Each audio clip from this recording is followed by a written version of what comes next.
that here we have Numpy package for that.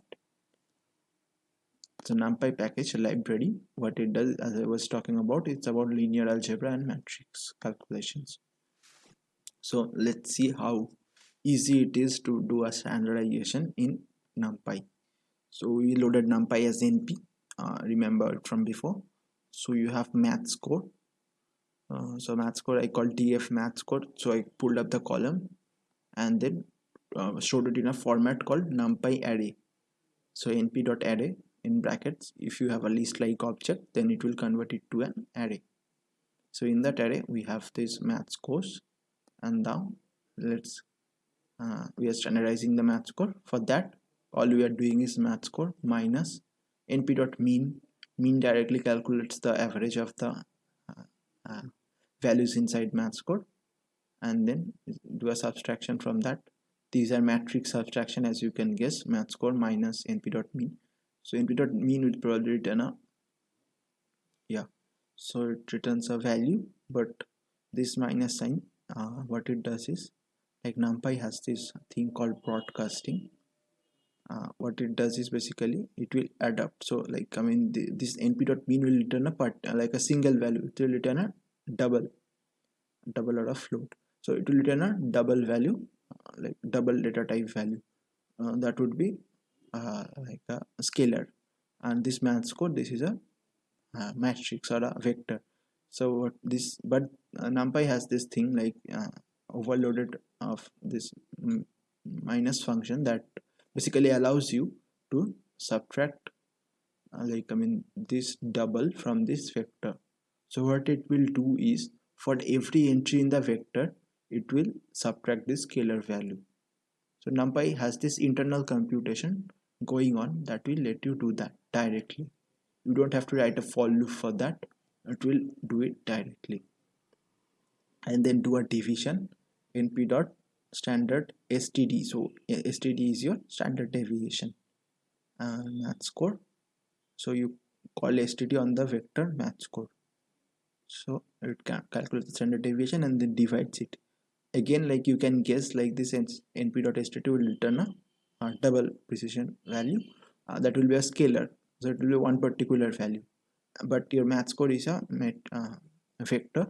And just like this subtraction which was done for every value in the maths code, similarly this division will also be done on every value on the resulting vector. This maths code minus np.mean, it results in a vector again, and this division will be done on each value of that vector. So yeah, so finally let's create a new column. So this is how you create a new column in a data frame. Just df square brackets and then put the name of the column in a string, and then that is your new column. We stored a standard maths code. This variable we stored in new column, and then let's do a describe call. So describe call, you can see count is your 1e3, which is 1000. Mean is your 8.7 e minus 17, so it is 10 to the power minus 17, right? So you can I guess it's a very small value. It's not 0 precisely, but it's as close to 0 as it can possibly be. And like for every practical purpose, this you can be treated as 0. Why did it not come to 0? It did not come to 0 because there's some internal computation that made it come with a small value of noise. Standard deviation is your 1.0005 E0, so it's very close to 1 as well. Again, you can guess for some reason, like the 0.5 remains, and then your minimum and maximum and all these are given. So this is the transformed value, right? So you can see that mean comes to 0 and standard deviation comes to 1. So data is standardized. Cool.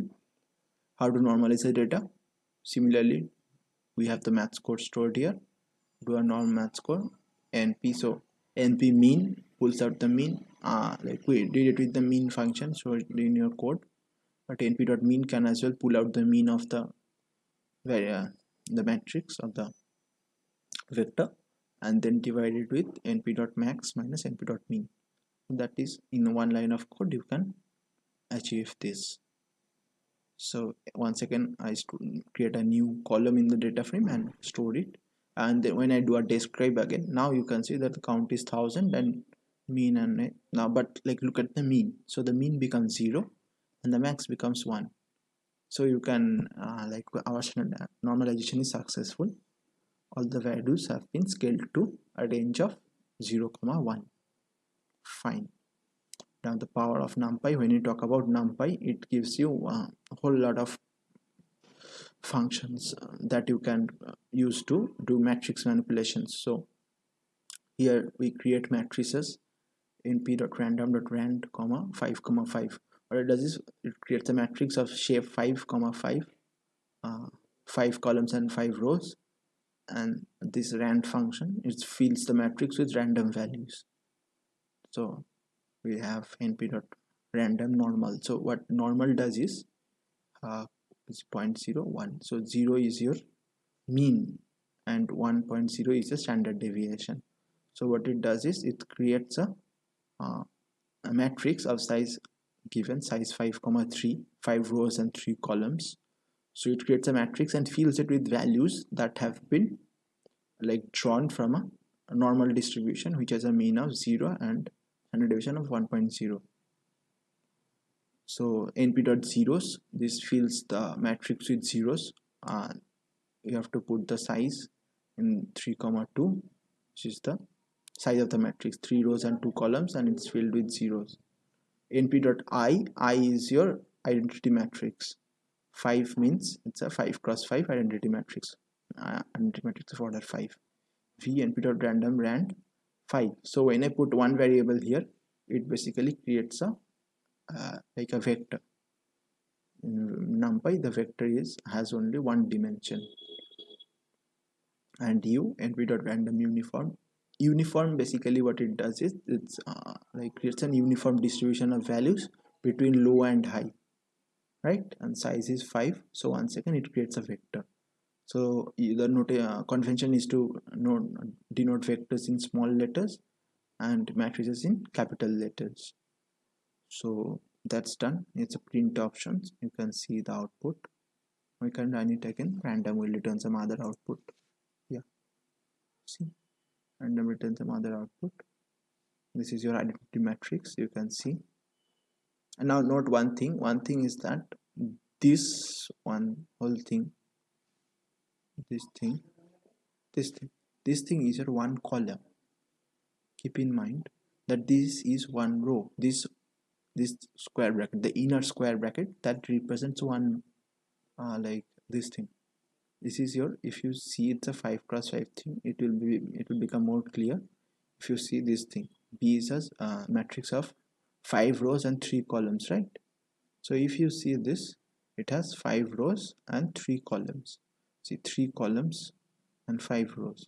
This is your matrix. So this represents your one row, and this also represents another row, the next row, and so on and so forth.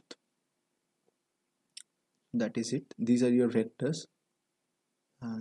See, it's now the fun thing is, like, you would kind of think that a vector should be represented something like a long thing, like it should then be placed in this way. But NumPy has a bit different format of denoting vectors. So it will denote vectors as an array of 5 comma. So 5 comma. So like it's basically 5. Like it will have a like 5 values in this thing. So note that like these are two-dimensional objects, right? So you have an outer bracket, note this, and an inner bracket, a set of inner brackets. But in this case you have only one bracket. That is because vectors are treated to be with one dimension only. So vector v has a dimension of 5. So it's not 5 comma 1, mind you. 5 comma 1 would represent something like this, but with one value here. So this one value, and then next value, and then this. That would look like a column object. But in this case, we have NumPy vectors are written as this thing, one-dimensional matrices. It's a bit of a new concept, but like if you keep working with it, you'll become accustomed to it. So we have element wise, some operations we'll look into element wise squaring. So this thing, you know, like this is for powering in Python, right? So if you this the fun thing is like NumPy, what it does is overrides all the methods. So like if you do a multiplication, like a star, single star, or a division or all, that will be done element wise. So all the operations that basically, if you kind of like, I mean, write those operations, the primitive operations, plus and minus and all, those operations are overridden in NumPy to be done element wise. So what it will do is element wise square the matrix. That is like, it will take every element of the matrix and square the value.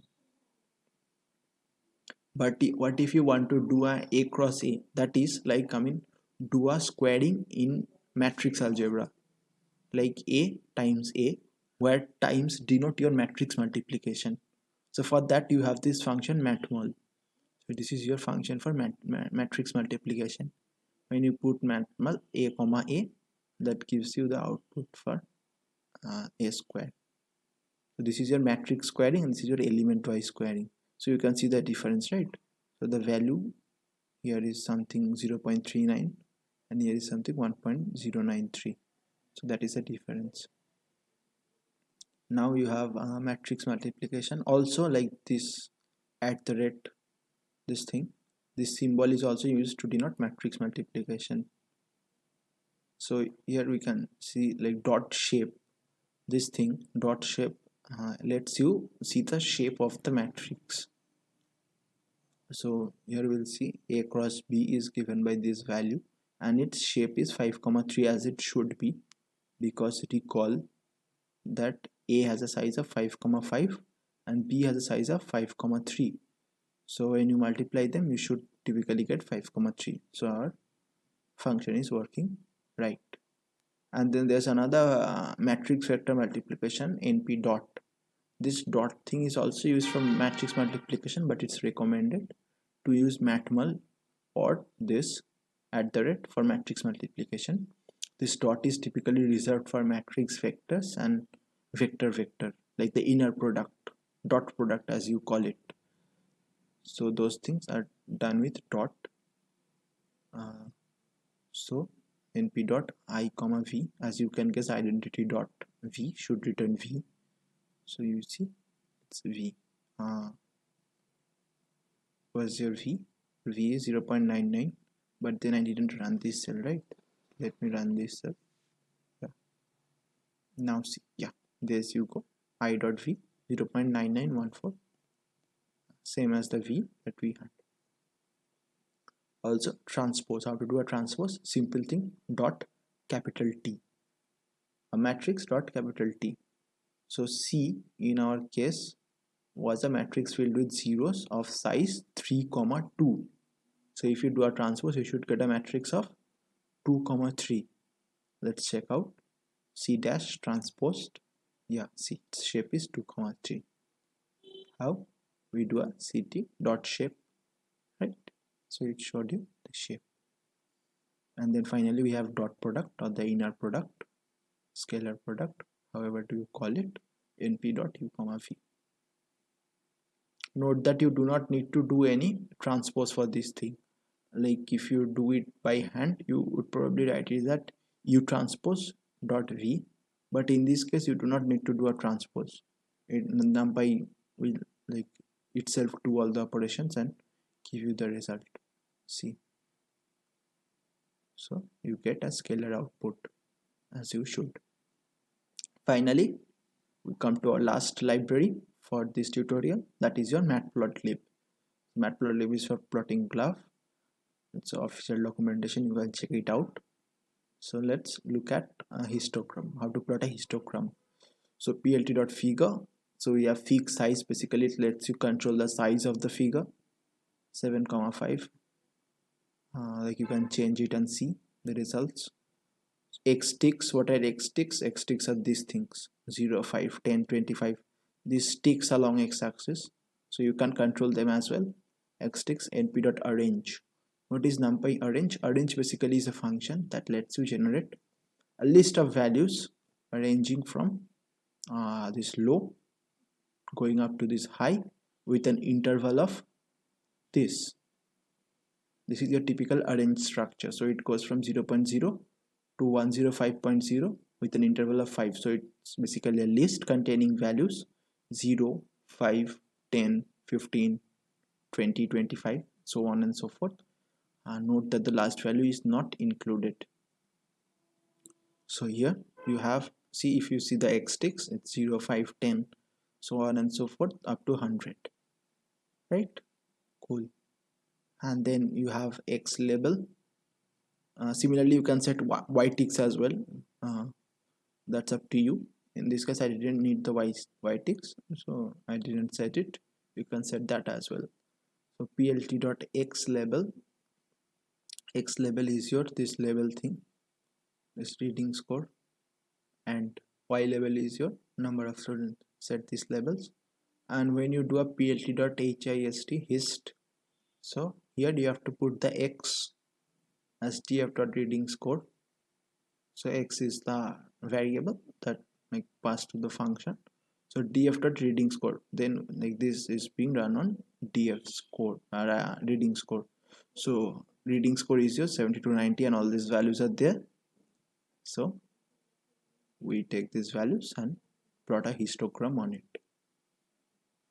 Now the thing is, for plotting a histogram, you have to mention the number of beans. What are beans? Beans are basically this number of bars. How many intervals you want to break your data into. So here I set it to 20. So you can guess it should be like starting from 0 to 5 should be one interval, 5 to 10 should be one interval, and here you have to set the range as well. Range is from 0.0 to 100.0. If you don't set the range, then what it will do is it will go through the data and then look at the minimum and the maximum and set them to the value of range. So that is the thing. And this edge color is basically like the separating this thing, separating two histogram from each other, right? So that is it. Now here like it returns like this thing range of values, like I mean the value basically, like I mean what are the values for these ranges, 65 to 70, what is the value and all. So it returns that in a list, and there are some other objects it returns. Yeah, so you don't need to collect them always. You can do a plt.show and that will plot this histogram for you. In case you need to collect, you can look up at the official documentation of HIST and what it returns and do it accordingly. So this is how we plot a histogram, right? So as you can guess, like see that there's a maxima and then the values go down as typically you would assume for a distribution of marks, right? Pretty accurate. So and then there's another thing I'd like to show you is correlation, how to do that. A scatter plot typically. What is a scatter plot? A scatter plot is used to show like I mean it's basically plot the points x comma y all over the graph, right? Like I mean as you can get an idea from the name that it's like scattering, scattered everywhere the plot. So for that you have this, I mean the output, if you look at it, it's like points scattered throughout the graph. And how to do this? First is the figure size, then we have plt.grid. So grid is basically for this, sorry, grid are these lines. If you see in the previous graph there are no lines, right? But in this case, like it would be helpful to have lines for referencing the points. So I do a plt grid true. Line width is your width of these lines. In the background you can see the lines, right? So line width basically is the width of these lines, and the color and the line style you can select. Then it comes your x label and y label. So in this case let me run this code. Yeah, it's a bit of a big plot. If you see the reading score, Yeah, so see, the X level is your reading score and the Y level is your writing score, right? So X level and Y level, and then set the X ticks as well and Y ticks as well as we did. So these are my X ticks and all. Yeah. So then we have called this function plt.scatter. So what scatter does is it takes two sets of values, one for the X and one for the Y. So it takes this X values and the Y values and then do one-on-one mapping. Like take the first element of X and the first element of Y, then makes a point X comma Y and then plots it. And then the next element from X and the next element from Y and then plots it. So note that the both this X and Y, both this series should have same number of values. Otherwise this function wouldn't. I could throw you an exception basically. Then you have S. S is your size, and then the size of the marker, and color is your orange. So I have taken orange here, and marker is plus. So the style of the marker is plus. If you look closely, zoom in it, you will see that like this looks like tiny plus signs. So then do a plt.show, and then it shows you the scatter plot. Right? The plot isn't fitting in one, like the whole thing isn't fitting together because it's a large plot. You can scroll and see, or maybe what you can do is reduce the figure size, right? Yeah. So finally, so that is it. So I'd like to thank you from on behalf of AIMLC, IIT Delhi. I hope you enjoyed this tutorial and got to learn something new or refresh your concepts of pandas, numpy, and matplotlib. So in the end, thank you for watching this. We are happy to help you.